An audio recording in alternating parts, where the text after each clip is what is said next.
Assalamualaikum warahmatullahi wabarakatuh. Saya Intan Syariah, NIM 19042139, dengan mata kuliah Statistik Sosial, dosen pengampu Bapak Permana STMT.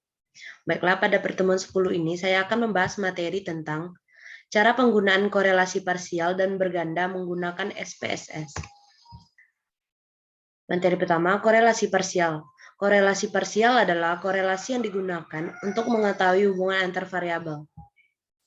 Contoh yang diaplikasikan dengan SPSS menggunakan data prestasi belajar siswa sebagai berikut. Seorang mahasiswa pendidikan matematika Universitas X melakukan penelitian dengan menerapkan sebuah model pembelajaran kooperatif.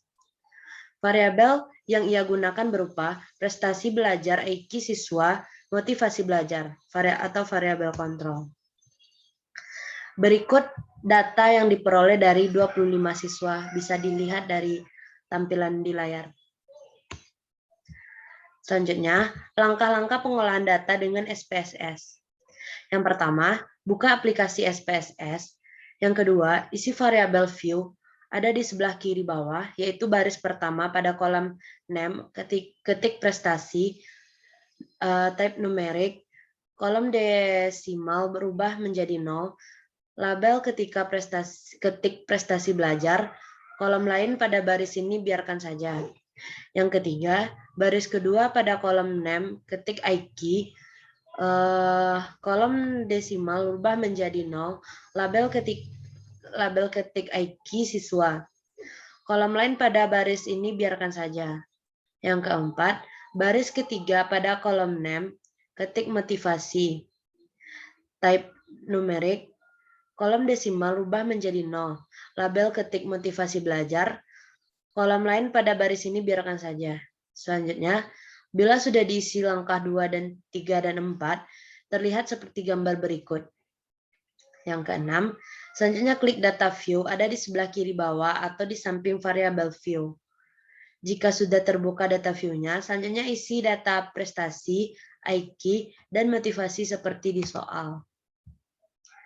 Yang ketujuh, bila sudah diisi selanjutnya kita akan memproses data tersebut menggunakan korelasi parsial dengan cara pada menu toolbar paling atas pilih menu analis, korelat parsial. Lalu klik sehingga muncul tampilan partial correlation atau seperti gambar berikut. Yang kedelapan, selanjutnya masukkan variabel prestasi belajar dengan variabel IQ siswa ke dalam kotak variabel. Sedangkan variabel motivasi belajar dimasukkan ke dalam kotak controlling for. Selanjutnya, pada bagian test of significance, pilih to tile dan centang display axial significant level. Seperti pada gambar. Selanjutnya, lalu pilih option pada bagian statistik, centang zero order correlation.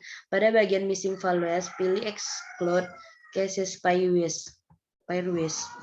Karena variabel berpasangan, selanjutnya tekan continue atau dapat dilihat seperti gambar di samping.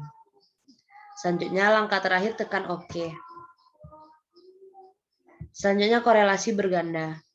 Cara uji korelasi berganda dengan SPSS berbeda dengan uji korelasi sederhana yang hanya digunakan menguji hubungan parsial variabel bebas dengan variabel terikat.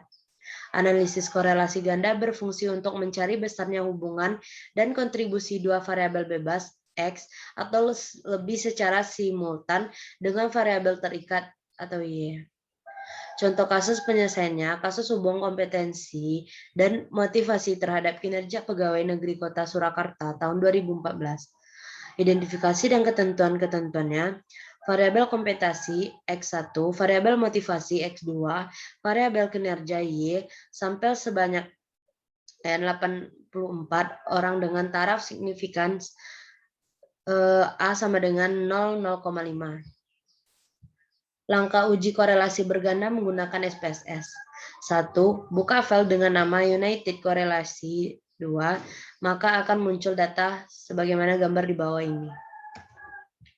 Yang kedua, dari menu SPSS, klik analis, kemudian pilih regression, dan pilih linear, maka akan muncul kotak dialog linear regression.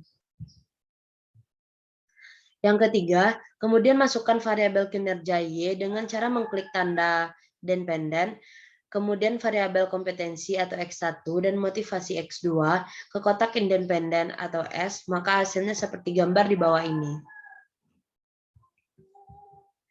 Selanjutnya, klik statistik dan tandai pada kotak estimate, model fit dan R-square, Ceng, lalu klik continue, selanjutnya baru klik OK, seperti pada gambar di bawah ini. Yang kelima, setelah semuanya beres, maka hasil output yang perlu diperhatikan adalah pada bagian model summary. Seperti gambar di bawah ini. Hanya itu yang dapat saya sampaikan pada pertemuan ini. Terlebih dan terkurang saya mohon maaf. Saya sudahi dengan Assalamualaikum warahmatullahi wabarakatuh.